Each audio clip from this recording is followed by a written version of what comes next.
శొంఠి, మిరియాలు, పిప్పళ్ళు, మాచికాయ, గచ్చకాయ, తేనె, గసగసాలు, ఇలాంటి రకరకాలన్నీ, నల్ల జీడిపెక్క, ఇలాంటివన్నీ దాచుకునేవారు అన్నమాట అండి. ఆ సందర్భాన్ని బట్టి ఏం అవసరం టక్మని తీసేసేవారు. అది ఫస్ట్ ఎయిడ్. ఆ కిట్ తో మనం 70% వైద్యం ఇళ్లలో చేసుకునేవారు అన్నమాట, బయటికి వెళ్ళకుండా. అంత నాలెడ్జ్ వాళ్ళకు ఉండేది. వంట వైద్యం రెండు ఒకటే, రెండు ఈక్వల్. వంట బాగా వస్తే వైద్యం వచ్చేస్తుంది. అందుకని వాళ్ళకి అంత దమ్ము ఉండేది. సో ఎప్పుడైతే మనం అవన్నీ ఈ ఫస్ట్ ఎయిడ్ కిట్లు వచ్చే, ఆ ఫస్ట్ ఎయిడ్ కిట్ పక్కన పెట్టేసాం.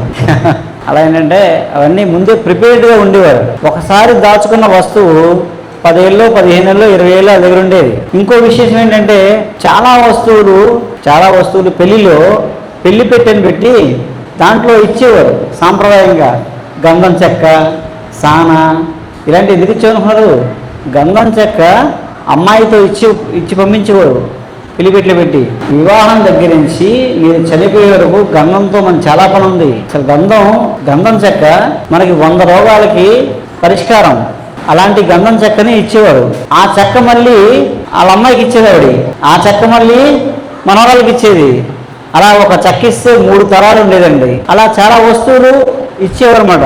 అలాగే ఈ బారసాల, ఇవన్నీ కూడా ఆయా ఫస్ట్ సీమంతం, ఇవన్నీ స్పిరిచువల్ యాక్టివిటీస్ అన్నీ కూడా వాళ్ళు హెల్తీగా ఉండడం కోసం చేసినవన్నీ. అలా ఏంటంటే చక్కగా ఆ తేనె నాకించడం వల్ల 1 ఇయర్ వరకు ఏ ఇబ్బందులు వచ్చి కాదండి. తల్లికి సరైన ఆహారం, ఈ కాయం ఇలాంటివి పెట్టడం వల్ల పిల్లవాడు ఆరోగ్యంగా ఉండేవాడు. ఏ జలుబు, దగ్గు, కఫం ఏమి ఉండేవి కదన్నమాట. మళ్ళీ వీళ్ళు స్లిమ్గా తయారవాడు, పిల్లవాడు పుష్టిగా తయారయ్యాడు. 1 సంవత్సరం అయిన తర్వాత నుంచి పిల్లవాడికి ఏం పెట్టేవారు తెలుసా అండి? గోరుముద్దలు. అసలు ఆ గోరుముద్దలతో మంచి పుష్టిగా, ఆరోగ్యంగా, ఇమ్యూనిటీ పెంచుకుని, మేధాశక్తి పెంచుకునే సమయం అది. ఆ గోరుముద్దల్లో అన్నం మెత్తగా వండి, కందిపప్పు ఉడకబెట్టి, 2 బాగా మెత్తగా పిసికి, చాలా ఓపికగా నెయ్యి వేసి తినిపించేవారండి. ఎంత బలమైన ఆహారం అది! నెయ్యి, కందిపప్పు, అన్నం, తర్వాత కొంచెం చారు వేసి పెట్టేవారు, తినిపించేవారు. అవి తినడం కోసం ఏం చేసేవారు?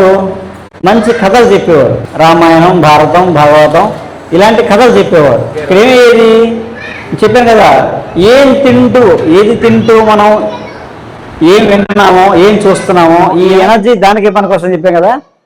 సో అది తినడం వల్ల వాళ్ళకి రామాయణం, భారతం, భాగవతం వంటబట్టి మన సంస్కృతి సాంప్రదాయం మీద వాళ్ళకి మంచి పట్టు చిన్నప్పుడే వచ్చేసేది.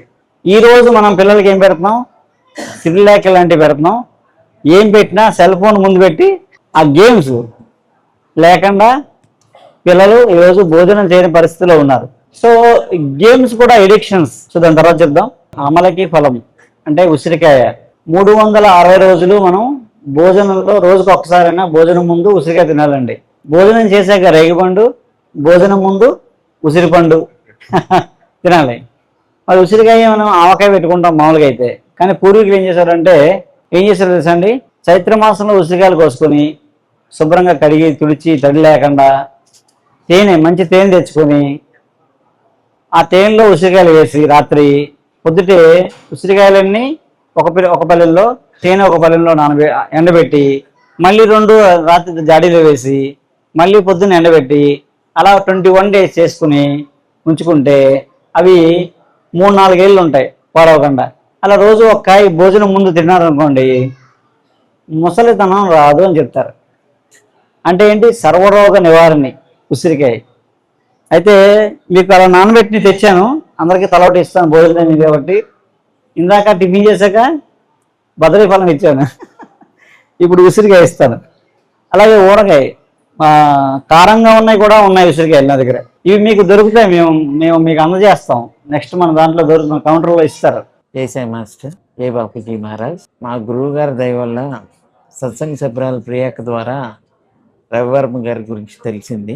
నా స్నేహితుడు కిషన్ నన్ను అక్కడికి తీసుకెళ్ళాడు. నా సమస్య అంతా చెప్పిన తర్వాత వాళ్ళు నాకు మెడిసిన్స్ ఇచ్చారు.